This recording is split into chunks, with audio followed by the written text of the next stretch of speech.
Inside him, the little trip. Oh, that's a beautiful goal. When Shamrock Rovers got one back, tears came to my eyes. We went 2-1 up, and I heard those thousands of Sligo people. I was proud, and we went out and won. Best town in the world. Best town in the world. Best town in the world. More drama here.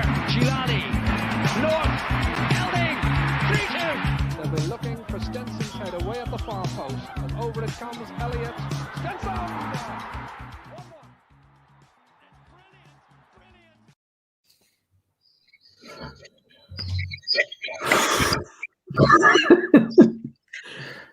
And that's all for tonight. See you later. Hola. Christmas is cancelled. So, save the money. There'll be no toys bought for the children this Christmas. Santa is not coming. We're not in a good place at the minute. But okay, that's football, lads, isn't it? That's. Look, we're not going to win every game of the season, Sean. No, and that Jerry, that's exactly it. That's football. It happens. Second loss of the season after 15 games? Jesus, it's not bad going, is it? Really and truly. So, look, nights like this will happen. It's an off night for everyone. There's no blame lays on one person or anything like that. It's just one of those nights. Drogheda were more clinical than us on the night, and there you go. Yeah, because and I think the lads on the commentary for the game, Keno and Dara,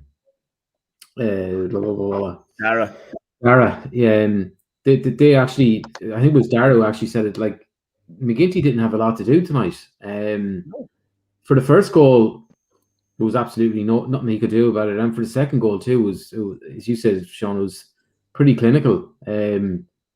Apart from that, he didn't have anything to do, and that was probably. Look, the difference between the two sides is that they probably bullied us all over the park, Magoo. Yeah, they were very intense, weren't they? The press was really high, and it lasted for the whole game, the whole 92, which I was surprised about. They were very aggressive, and we couldn't handle it at all. We couldn't play around it. We kept getting caught in the ball. Our passing was very sloppy. And just, yeah, they were right up for it. Like, we knew they would be. They probably felt that they should have bet us up in United Park, and they probably came down here with a bit of an axe to grind, and you can see that from the way they started, and it just kept it going the whole game. And fair play to them. Like, I thought they fully deserved it. Even though, as you were saying, I didn't have a whole pile to do. I thought they just managed the game better, and they were set up probably better, perfectly, and they just wanted it more, and they deserved it. Yeah. And why or how do you think that they managed the game better than we did, Magoo? Just the little things, like even the bit of experience around the pitch, the likes of Massey, Lyons up front. Like Lyons was buying any time we were getting a slight bit of pressure on, Lyons was buying free kicks up top when the ball came up to him. Massey was buying them in defence. Anybody looked sideways at him, he was on the floor himself. Deegan the same, like Deegan, and Deegan was going around winning balls. He was actually using it well too. He was really aggressive, but then any slight touch and he was over winning a free kick in the middle of the park, calming everything down. And like, I suppose them scoring first, like we said on the pod the other night, and it was nearly like Rovers themselves thought the same thing, that if we let these fellas get in front, it's going to be awful hard to get back. And we were playing all right until they scored, and it just seemed to suck all the life out of us. And I thought in the second half we improved a bit at the start until again they scored. But once they got the first goal, it was like it sucked anything out of us, and we knew it was going to be an uphill battle after that. Yeah, and like as I said to you before, like I write notes as the game is going on, just so I suppose can remember bits and pieces. And the first two words was that I wrote was started well, and I just felt that the goal probably came against the run of play, and as Magoo mentioned there, Sean, it just seemed to kind of suck the life out of us and the belief. It did. It came against the run of play completely, and it was a complete sucker punch to us. But we didn't react to it in the right way. they reacted to it far better. They took obviously a huge amount of confidence from it, but we turned into ourselves a little bit, and we got very sloppy after that. We were constantly giving away balls. I thought Banks was poor on the ball tonight. I thought he get an awful lot of loose passes from himself. He wasn't the only one, just something I picked up on from him. I thought Gary Buckley, it can't be said enough how much he was missed tonight. I just thought we looked a completely different team just with our ability from playing out from the back. It just wasn't the same. We looked very fucking hesitant back there, and it was literally like a hot potato at times. So we're trying to just get rid of it. You know, we're playing ourselves into awkward positions. McGinty was laying it off to Blaney at times where it just wasn't on, and Blaney was doing the same to Mahan, and likewise, it just wasn't working at all. Yeah, I think in fairness to McGinty though, I think a couple of balls were played back to him when, you know, really and truly they shouldn't have been, and he was trying to play them back to Blaney maybe, and you know, whereas I suppose, like Sean, what you're saying is we haven't seen really that before, and that probably slowed our play down a little bit as well. It was a massive change as well, though, Jerry, in terms of Mahan swapped across onto the right side of centre half, and Blaney went in at the left hand side, and that's a big change in the centre half pairing, you know. With Buckley just coming out alone, to change that around is different. It's even different for Banks having a different man beside him, and the same for McCourt on the other side. It does change things up, but it unsettles the back four completely. Yeah.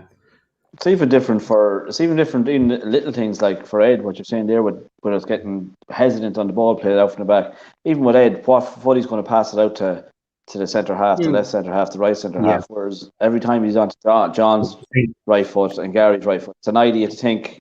It's just that extra split second of thinking, and you're closed down. Yeah, that's all it takes. It's a tiny half a second, and you're closed down. And that's, like as Sean said, it just upset everything. We just looked really edgy and really on the ball. But that's like their pressing too. Like missing Buckley had a lot to do with that, because they were moving up from the fence and condensing the pitch, and it allowed their midfield to press us up high and be in our face the whole time, because the pitch was so small.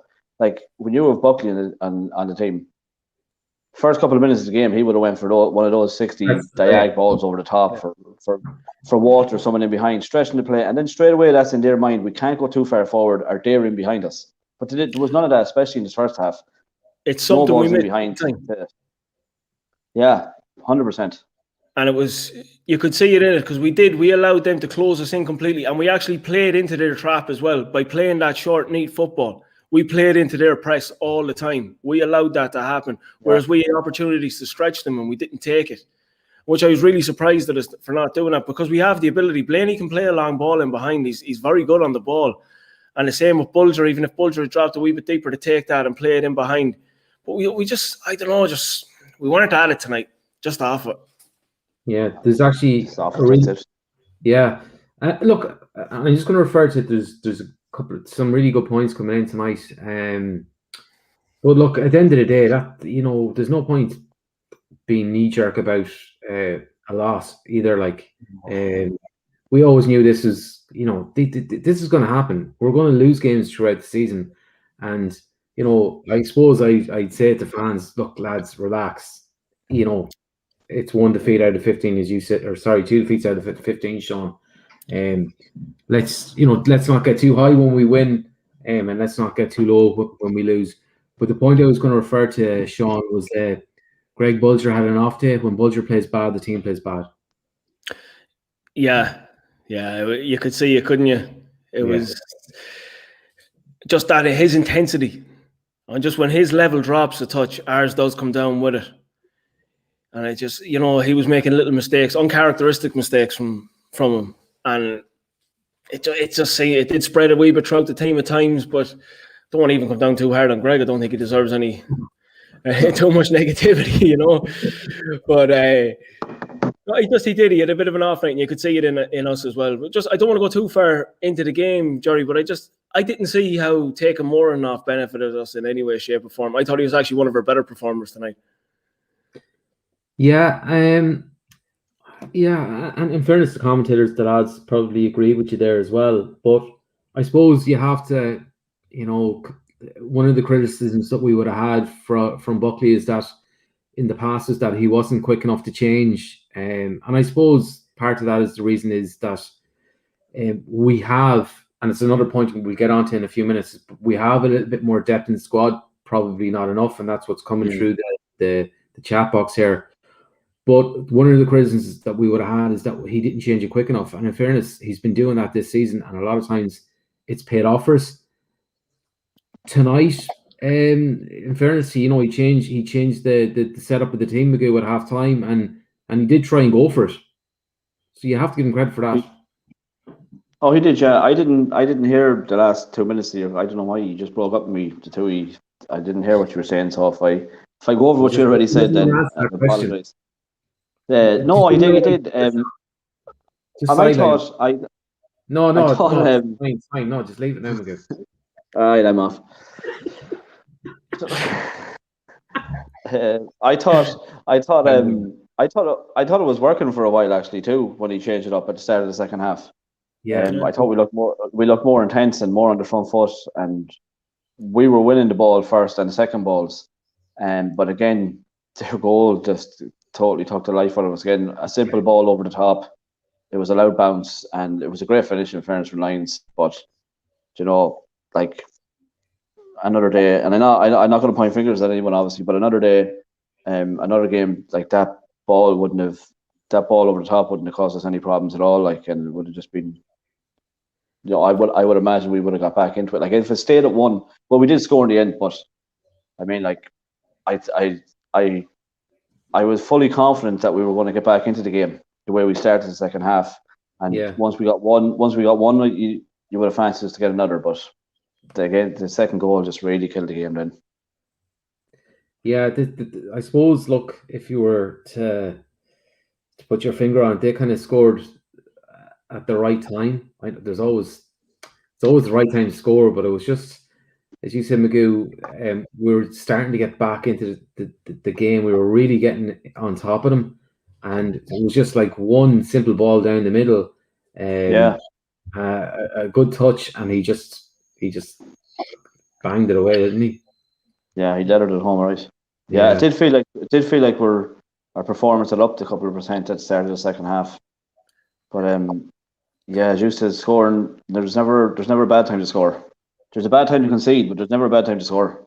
Yeah, and they just, in fairness, just I'd say if Tim Clancy, Sean, have prepared a game plan and a system and a team talk and everything, it just all came together tonight for them.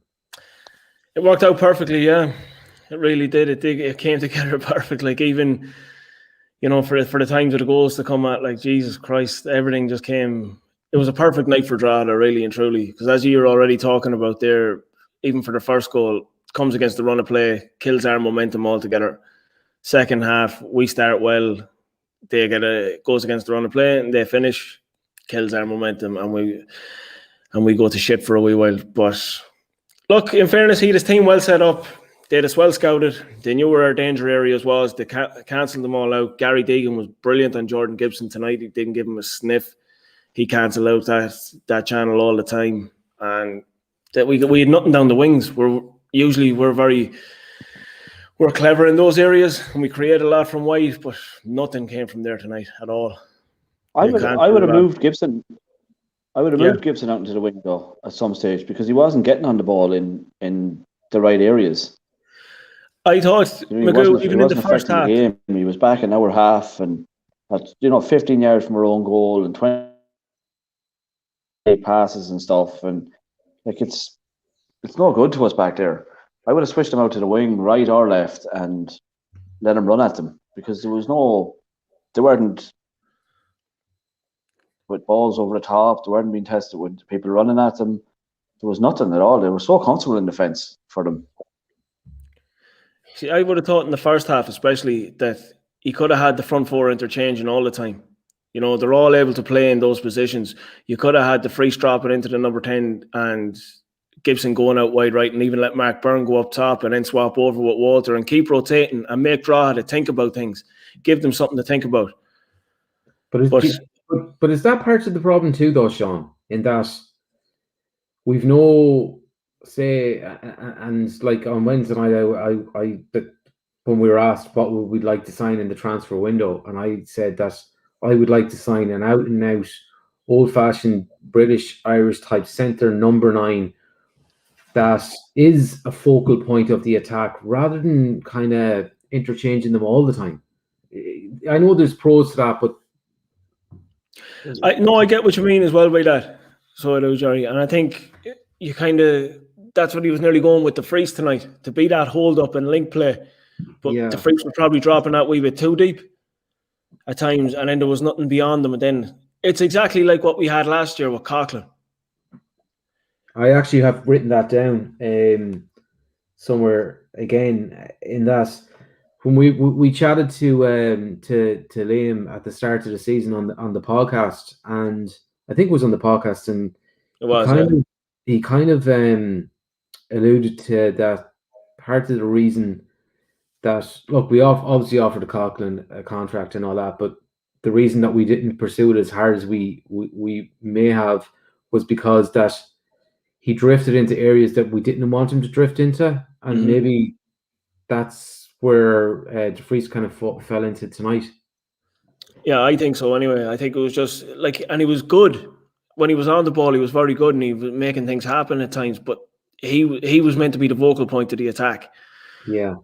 And if he's deep, we're in trouble because there's nothing there. And there was times, like even in the first half, I remember Mark Byrne early on, he made a great run in behind and put the ball into the box, but there was nothing there.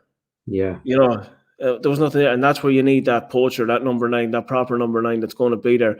And it has to be said, it was we missed Romeo big time tonight.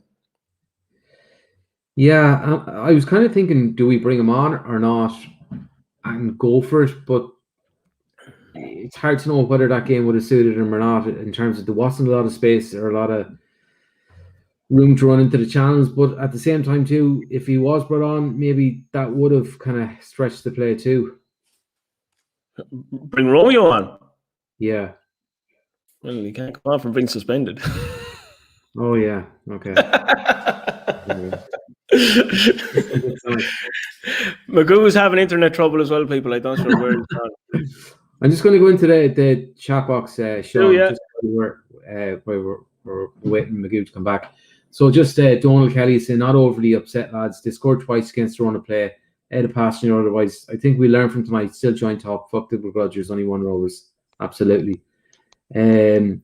Kyle Gettins then walking home, pondering how slow the lads look to react to every ball draw that had our number tonight. Yeah, I think they'll fought us, Kyle. Mark Ruan, who thankfully didn't win the case of White Hag. Big shout out to David Sharon and Sinead on their recent engagements. Jason Murtha, we definitely need some quality additions in the transfer window. The squad is too light and we were missing one or two. Just to bring you back in there, Magoo, are you with us? Yeah, I think so. So Jay was just saying about much as I ever have. Yeah, it's just that the squad is a bit light and we're missing one or two. I think that was showing up tonight.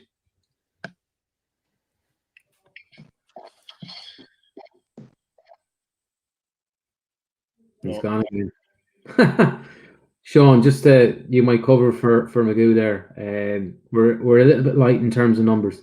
Yeah, definitely. You could see it tonight. Like, it was a lot of youth on the bench tonight, Jerry. Even for, when he wanted to switch things around again, like bringing Colin Horgan on as well as an attacking option. Really, it's not ideal.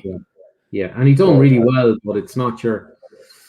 It's not his forte, and just Chris Benson as well just kind of says the same thing. Like a small squad and a few injuries does hit us hard.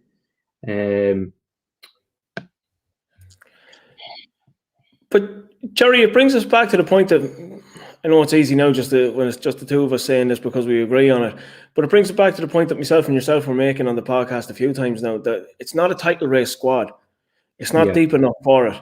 It's a European. It's very much a European race squad because it does this squad will drop points because of rotation options and because of options off the bench and that you can't really go on and win games that handily.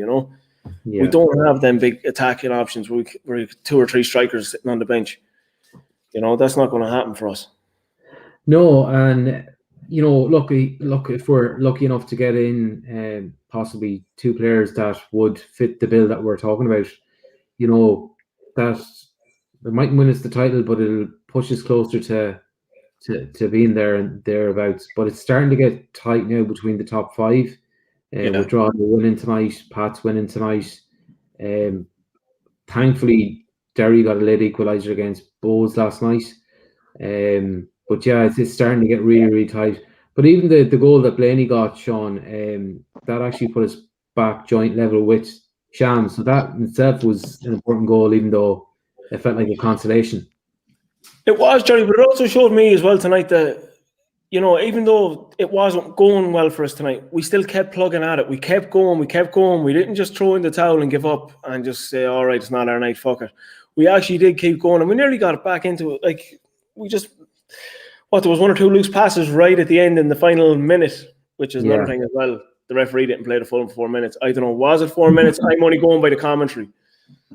Oh my God. I was kind of disappointed that it was only 4 minutes. Yeah, because there was a lot of fucking downtime there in that second half. Jesus Christ. The amount of substitutions that were made on both sides, like every other game that I've seen recently, particularly including a certain club, there's a minimum of 5 minutes, and then there's a little bit more played. Now, if he put up 4, I don't know where he got, whether it was 3 minutes or 4 minutes, but there was 3.5 minutes played. Exactly, yeah. That's fucking. He just wanted to go home early. At the end of the day, all you need is 1 ball into the box. All you need is 30 seconds, 1 ball into the box, and you never know. Look, we've seen it umpteen times. I just was very disappointed with that. About the amount of injury time played, or stoppage time, sorry, not even injury time. If you go 30 seconds to substitute as it is, Jerry, that's usually what's given, isn't it? Like, they had 4 substitutions tonight, and we had 3? We had 3, didn't we? We brought on young Heaney as well towards the end. Yeah, which was great to see too. Yeah, absolutely. Congratulations to him. And actually, for him, Jerry, as well, just to go on him, it's actually his work down in the corner that wins that that wins that ball back to get the corner kick. He doesn't give up on that. Great work ethic. Yeah. And I was like, I remember at the time he said, don't foul him, and he didn't. He played it perfectly, and look, that got us back into the game. But going back to the point of the referee playing 3.5 minutes, what the seriously, I haven't seen it. When was the last time any game in any league where there's nearly always a minimum of 4 minutes now, and we get 3.5 when we're chasing the game? I don't know, even you look at the other crowd as well last night, it's given 6, but they play 7. Same in Longford with them. Yeah. So look, and I know, look, we're clutching at straws there with that, but it does make a difference when you're chasing the game and you're trying to throw the ball into the box, and look, anything can happen.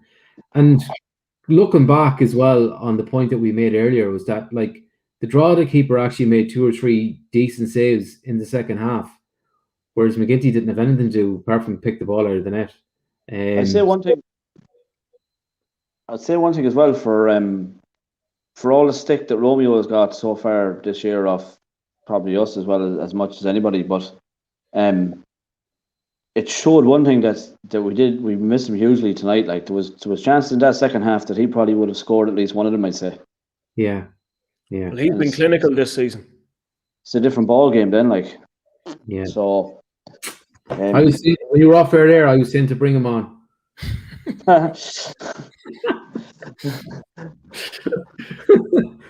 Fuck's sake, Lone.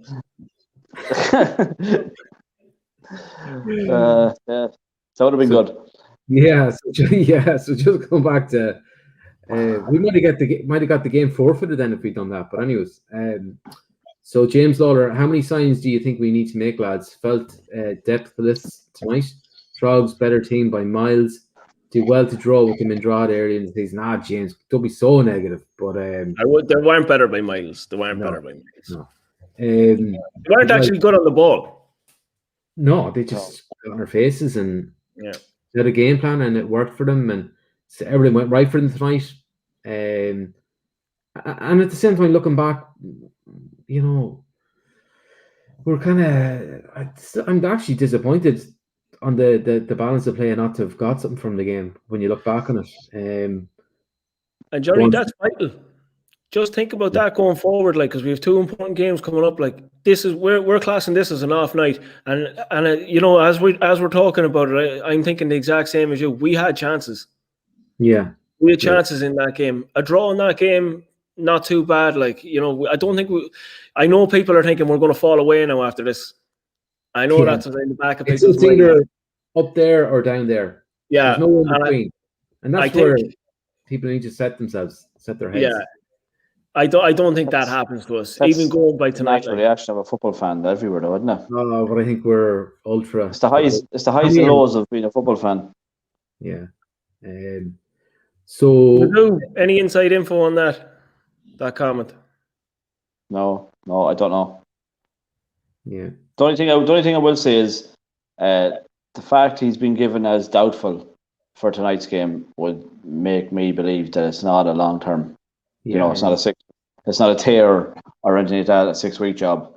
It's hopefully only a slight strain. But that's all I know. Do you think it could have been a case, lads, where it's nearly take the risk on him tonight and leave him out, that he is available for Pats? I think it was the right thing to do. Yeah. Like, it could have gone either way tonight, Yeah. Because just going on the comments as well,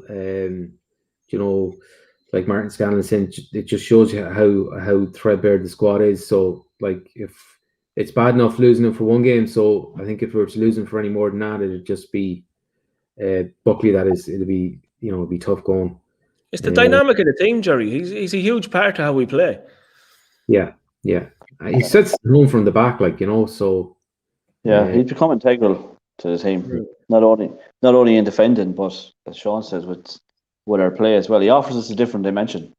We have that nice, neat passing and the stuff, the interlink and stuff with the boys up front, but he is that weapon, that long diagonal ball over the top that's scared the shite out of the defenders too. Yeah, because he's so accurate with it. Like, he's so good at it. Yeah, and just there, like Donal Kelly is saying, the ball bounced for him tonight, and it was just one of those nights. And another night we actually would have squeezed something out of the game, but look, it wasn't to be. And then Shogi says just about it was good to see Buckley trying something different, going 3-5-2. And in fairness to Lions, the 2 finishes were excellent.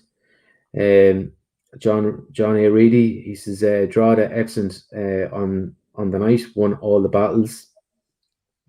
What else? So just again, just going to Derek Sweeney, home form needs to improve. Does the pitch suit us, Sean? Jeez, I wouldn't have thought our home form was that bad, is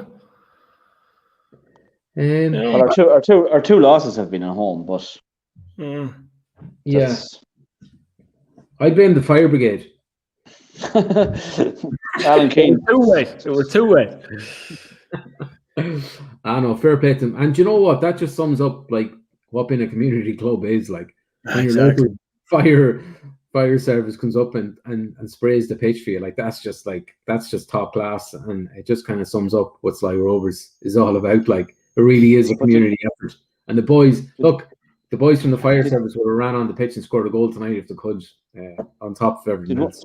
Did want to be watering it for hours though to make it to what they want us, to make it slick and across the top of the surface. Like, it's not getting enough water coming on, holding it for 10 minutes. Like, it needs its proper sprinkler system where it could be on all day, near enough, to make it. So maybe in that regard, it might be helping our play, because it probably is sticky and stuff on a dry day. Yeah. But, I don't. But anyways, hopefully you don't have a chimney fire tonight, because they're not going to come out and sort it out. They're down taking penalties in the showgrounds. I just want to thank. Well, Hopefully, I just don't have a chimney fire, Jerry. That's just Exactly. just for no other reason. Yeah, just not light the fire tonight. Yeah, it's not lit. It's not lit. Too warm.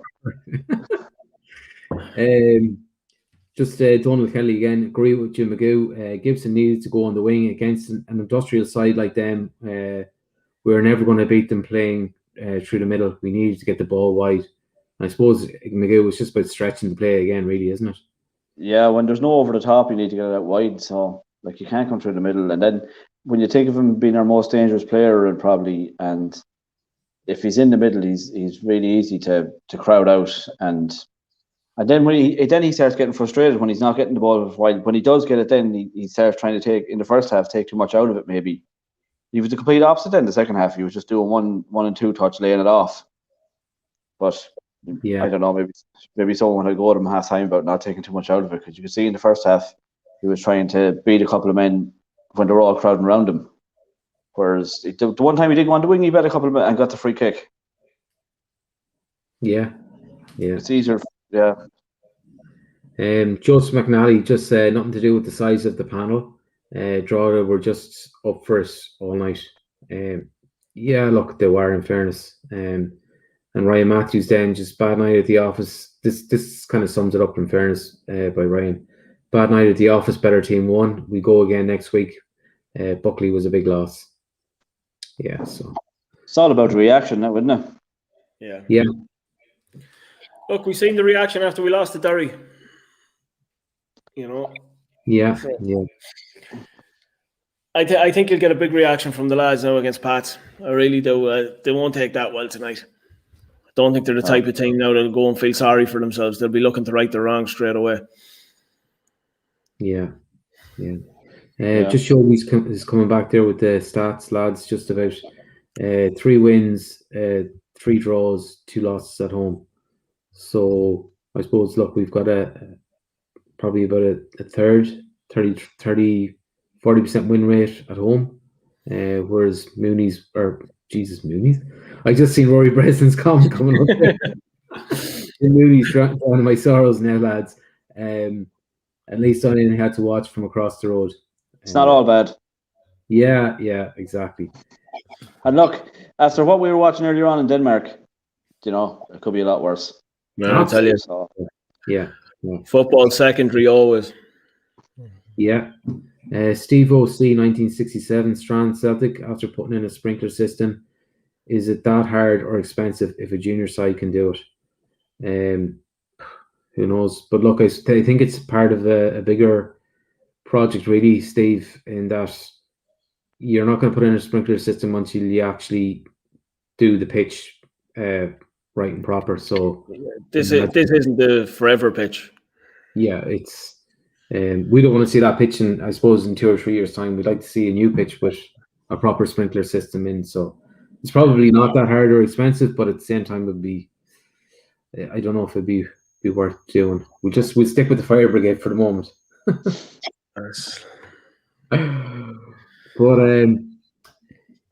it's so. I thought we give another thing. Yeah, sorry, I thought there was a lull there, Jerry.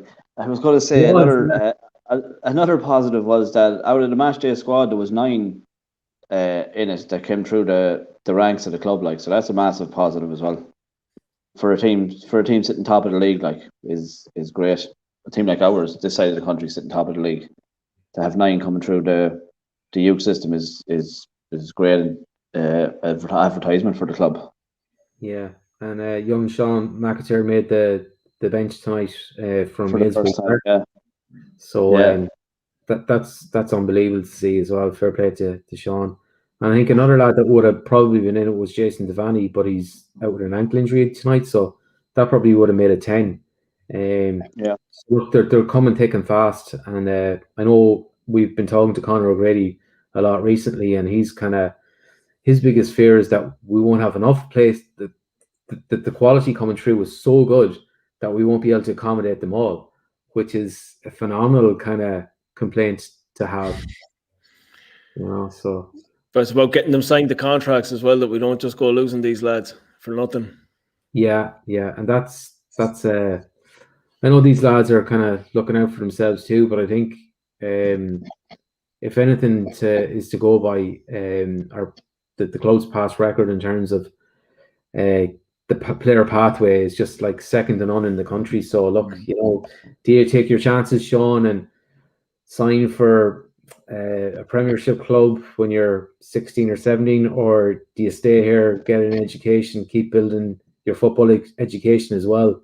I know as a parent, if I had a kid in that position, I definitely won't be sending them to the UK. I know there's complications with Brexit and things like that, and that might help us, but I just think, you look at the players that in the Premiership that have come from Ireland, they all have come through the League of Ireland, or what's your thoughts on that? Jerry, there's no education like proper first team football, competitive first team football. It's the only education you'll ever need. You can play 2,000 academy games. It won't serve you as well as playing 20 senior pro games, because it's a different kettle of fish altogether. You learn your trade properly playing senior football. I don't know, do you ever listen to the podcast Under the Cosh?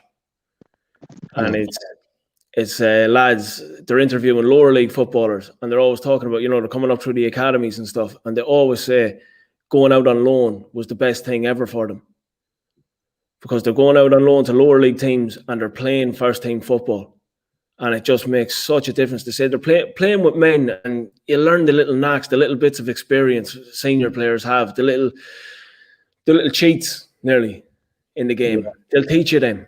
These little life lessons on the pitch, and you can't buy that kind of thing. You won't learn it just playing academy games. It's not good enough. You see, how many players do you see going over to England at 15 and 16 and they're back again at 19? Yeah. They're going into too big of a pool over there. You're talking about these clubs can bring in from all over the world. There's too many players coming through. Yeah. And you're a small fish in a massive pond. During I think it was either the first or the second lockdown, when I had a bit of time on my hands, and I was looking at the top scorers in the Premier League in England, and I think it was of the top 10 British scorers in the Premier League, halfway during the season, 7 out of the 10 had played non-league football at some point in their career. You're talking about Dominic Calvert-Lewin, Jamie Vardy, a load of others. So 7 out of the 10 top British scorers in the Premier League, halfway during the season, had actually played non-league football at some point in their career. See, there you go. It does make a difference. But you look at even Mark Byrne tonight. You ran about the know-how of the experienced players. A couple of times he came up against Dane Massey, and Massey, just little slight touches, was throwing himself to the ground, and you could see the frustration. You could see the frustration in Mark Byrne, because he knew he barely touched him, but Massey was cute enough to do it, and he got a free kick. But Mark will learn from that, because he'll take the next time. I'm not going to touch him. I'm not going to put that, or I'll make sure you'll go in with the hands out so the referee knows you're not touching. This little thing will come into his head. He'll learn from it. Whereas playing academy football, that wouldn't happen. Yeah. Playing under 23s, that wouldn't happen. And you're not, as they say, you're not learning. You only, there's nothing, you can't beat experience. No. That's just. But it's the competitive side of the game as well. You're playing for something. Like when you're playing in an under 23s league or something like that, it doesn't really mean anything. There's no real trophy or anything at the end of it. Like when you're playing now senior football in the Electricity League, you're playing for Europe, you're playing for the league, or you're fighting against relegation. There's something on the line. Every game is a huge game. You've got to be on top of it. It's a huge learning experience, and it's going to. I think over the next few years, especially with Brexit now as well, that's after coming in, that you won't see as many foreign players going across to England. I think you'll see a huge amount of Irish lads going across at a later stage in their early 20s, and I think you'll see a lot of success. And it builds your character as well, though, and your personality, because when you're playing under 23s football, you're essentially just playing for yourself. You go onto the pitch and the first team coach is over there or whatever. The main goal of that game is not to win the game; it's for you to play well and get spotted by the first team coach or manager. So you're in the thoughts for whenever, next week, next month, down the line, whenever it is. But that's what you want to do. You're always playing for yourself.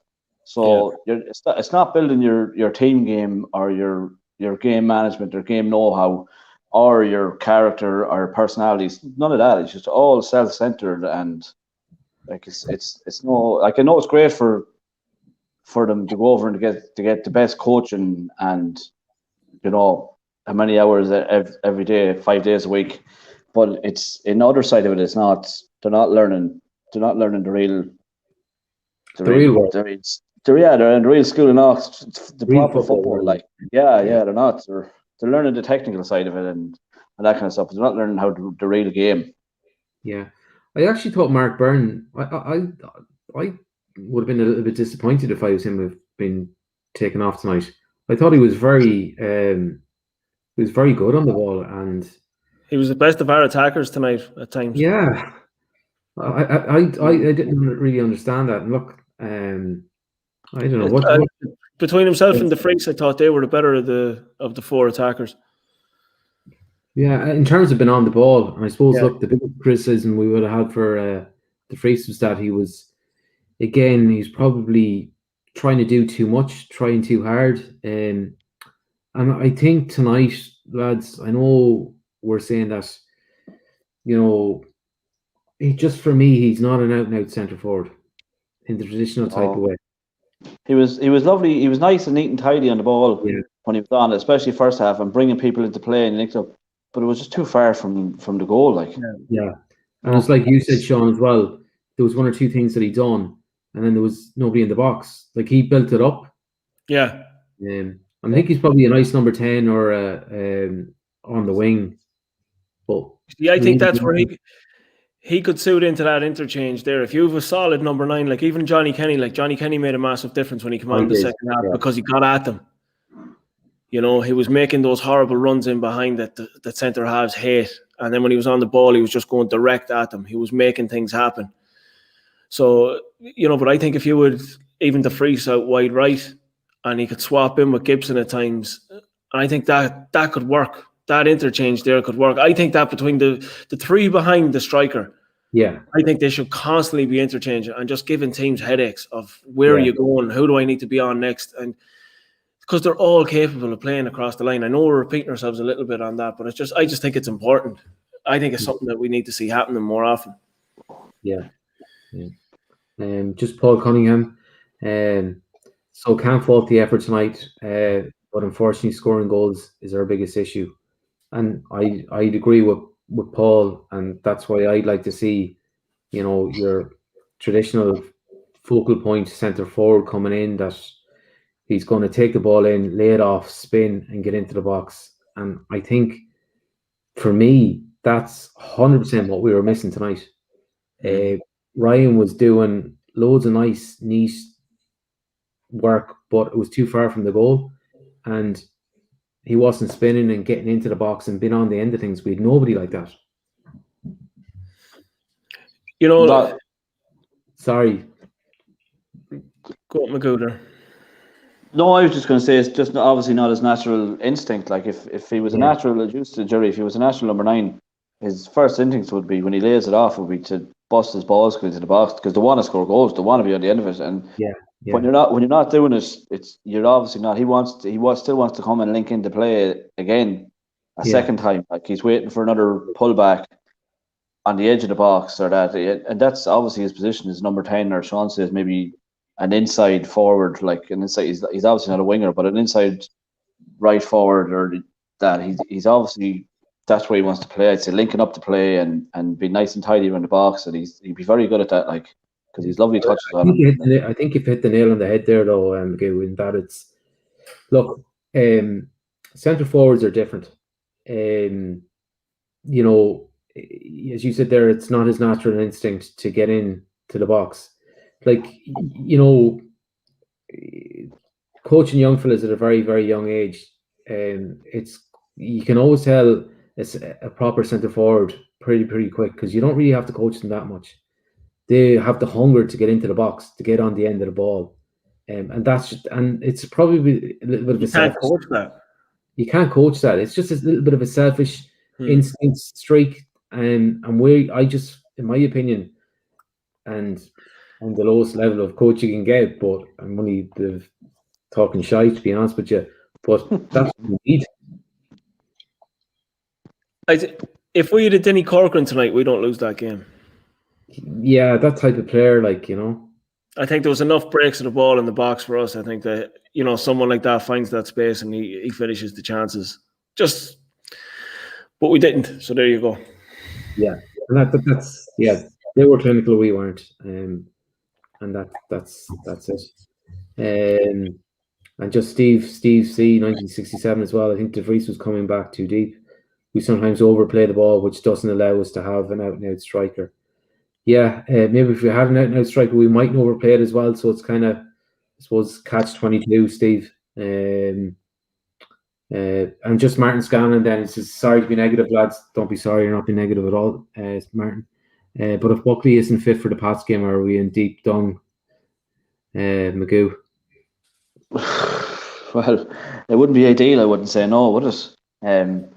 You know, if you're going to wait to the team that's one of your closest rivals in the table, you'd be hoping to have your full team fit, but definitely your basis for your success so far this season, which has been your defence and your centre back partnerships. So, yeah, it wouldn't be ideal going there without him fully fit anyway. No.